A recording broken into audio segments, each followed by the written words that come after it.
معهد الأورام. أورام إيه؟ أنا طبعا أنت في معهد الأورام دلوقتي. أمال الجو إيه؟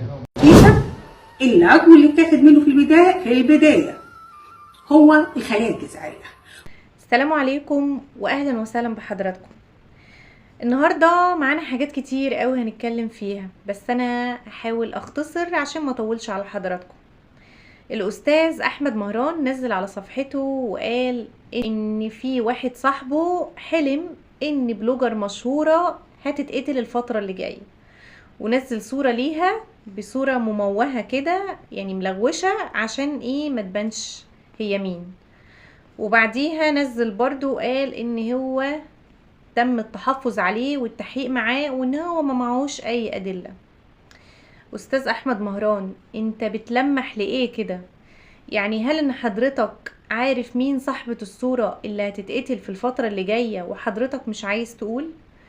سايبنا ليه ما بين نارين؟ سايب الناس ليه عمالة تخمن في انت عارفه ومش عايز تقوله للناس؟ حاولت ان انا ادخل على التعليقات عشان اشوف في ايه، لقيت ان ناس كتير كده يعني دماغها كلها راحت لمروة، لان مين يا عيني الغلبانة اللي طالع عينها اللي بيتلفق لها اي حاجة دلوقتي هي مروة. 90% من الناس دماغها هتروح لان مروة هي اللي هتنقتل او يتم التخلص منها، بس انا برجح ان هي مش مروة. يعني انا بطمن الناس برضو ان هي مش مروة، لا مروة مش هيتم التخلص منها. هم كانوا كاتبين كده، بس اللي هيتم التخلص منها هي هبة التركي. ليه بقى هبة التركي؟ لان هبة التركي فضايحها كترت قوي. فضايحك كترت قوي يا هبة يا تركي، كل يوم والتاني بيطلع لها تسريبات على فضايح، يعني بتبان على حقيقتها اكتر. هي كل ده بتحاول تداري وتخبي، بس انتي خلاص انكشفتي، الناس كلها عرفتك على حقيقتك. في فيديو كده يعني اكيد حضراتكم كلكم شفتوه، الفيديو ده لابراهيم شيكا. تعالوا نشوف الفيديو ده ونرجع تاني.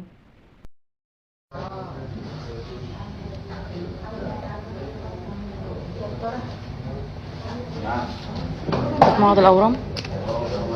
أورام إيه؟ أنا طبعا أنت في معهد الأورام دلوقتي. أمال الجو إيه؟ والله مش عارفة في ايه الصراحة. لا بص يا جماعة، بالله عليكم، أنا دلوقتي في الرعاية في مستشفى الجو التخصصي اللي في التجمع الخامس. غير كده ما تسمعوش لأي ميديا بالله عليكم، حقكم عليا وكملوا دعاءكم ليا، ربنا يطلعني على خير. الفيديو ده زي ما انتوا شايفين كده لابراهيم شيكا وهو لسه خارج من اوضه العمليات، وهو بيعترف كده وبيقول ان انا دلوقتي في المستشفى الجوي. ردت عليه هبة التركي وقالت له لا، مستشفى الجوي ايه، انت في مستشفى الاورام. قال لها مستشفى الاورام، وهو مستغرب كده زي ما حضراتكم شفتوا الفيديو، وهي بتقول له مش عارفة والله. فيعني الفيديو ده اكبر دليل ان فضايحك خلاص يا هبة. يعني انت خدت الراجل ورحتي فرجتيه على المقابر بتاعته، انت المفروض انت تدعمي النفسي بتاعه. انا مش قادرة افهم واحدة زوجها تعبان، انت كنت بقى تاخديه بدل ما يعني تدعميه نفسيا، واخداه تفرجيه على التراب بتاعته، تقول له انت هتندفن هنا، ده انت بتدفني نفسيته وبتدفنيه بالحياة. انت كنت قاصده ومرتبه وعارفه انت بتعملي ايه كويس. انت انفضحتي يا هبه، فانت اللي 90% هيتم التخلص منك في الفتره اللي جايه. وفي فيديو تاني كده لدكتوره، في واحده من متابعيني برضو منشنت لي على الفيديو، قالت لي ان في دكتوره كده في قناه معينه طالعه برضو بتتكلم، وقالت ان ابراهيم شيكا سرقوا الخلايا الجذعية بتاعته للشيخ وسيم يوسف، او بلاش كلمة شيخ عشان هو فعلا ما يستحقهاش اصلا. انا من اوائل الناس برضو اللي طلعت واتكلمت وقلت ان وسيم يوسف هو سرق كلية ابراهيم شيكا. في ناس كتير دخلت وعرضتني وقالت لي لا، ايه اللي انت بتقوليه ده؟ بس تعال نشوف الفيديو الاول. العضو اللي اتاخد منه في البداية هو الخلايا الجذعية، وده السبب ان وسيم يوسف حضر لمصر وتصور في العجوزة جنب المستشفى اللي كان فيها في البداية ابراهيم شيكا.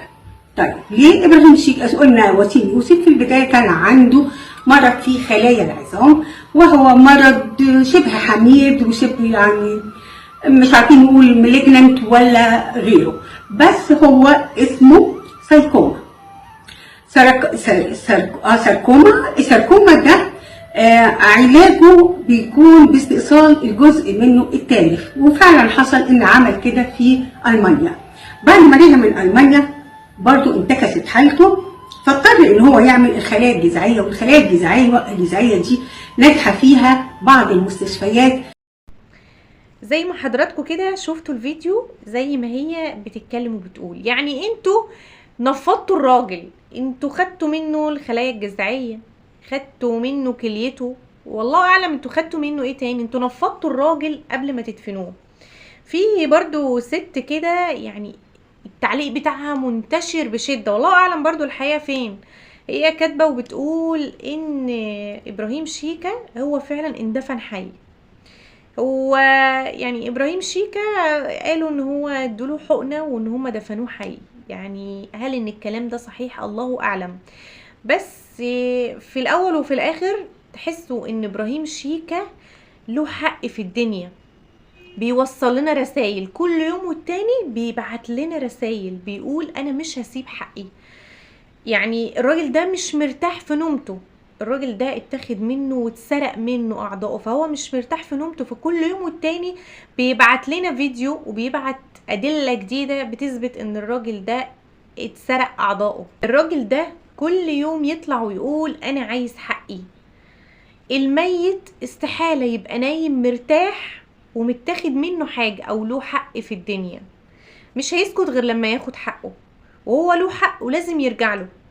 ابراهيم شيكا اتاخد منه فص من الكبد على كلية على خلايا جذعية بدون علمه، هو ما كانش عارف، وبدليل الفيديو اللي وريته لحضراتكم وهو صحي ومستغرب ان هو في مستشفى الاورام، عشان انتوا بتحاولوا تثبتوا للناس باي شكل ما ان هو اتبرع، عشان لو الحقيقة انكشفت ان هو تم سرقة اعضائه يطلعوا يقولوا لا ده هو اللي كان متبرع الوعي، عشان حتى لو الناس عرفت لا ده هو كان متبرع باشيائه، متبرع باعضائه. انتوا خلاص ريحتكم فاحت، خلاص الناس زهقت، الناس جابت اخرها.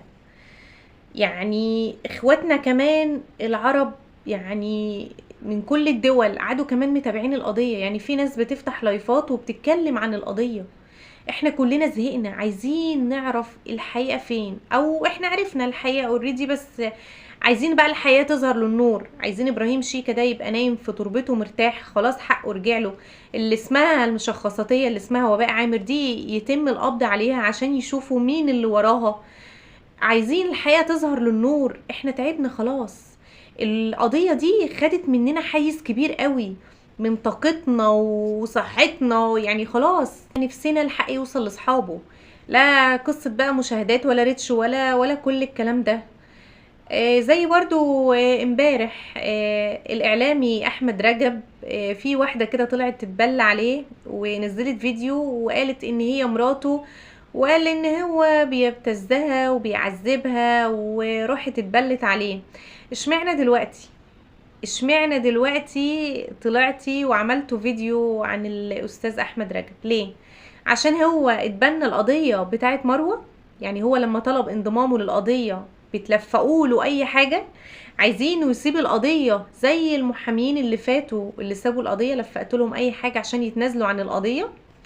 ايه مش ناويين تتهدوا بقى ولا ايه؟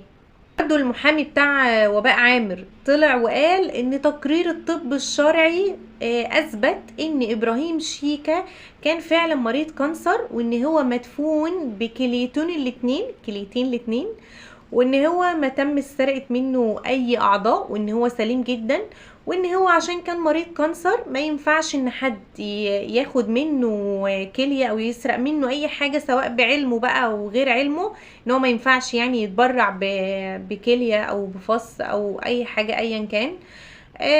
هو طلع وقال كده، وقال ان خلاص القضيه مفيش فيها حاجه، كل ده عشان الشو والمشاهدات. وقعد بعديها هبه تركي وقالت انتوا ظلمتوني، انا قلت لكم ان انا ما هربتش بره مصر وان كل ده تلفيق وان انا مظلومه. واضح ان في احداث جديده لسه هتظهر الفتره اللي جايه، كلنا بقى هنبقى قاعدين مستنيين هي مين البلوجر المشهوره المفروض هيتم التخلص منها. كلنا قاعدين مستنيين الاخبار. وفي النهاية ما تنسوش تصلوا على الرسول عليه أفضل الصلاة والسلام، وتدعوا لوالدي بالرحمة، وتشتركوا في القناة وتفعلوا زر الجرس عشان يوصلكوا كل جديد. دمتم سالمين.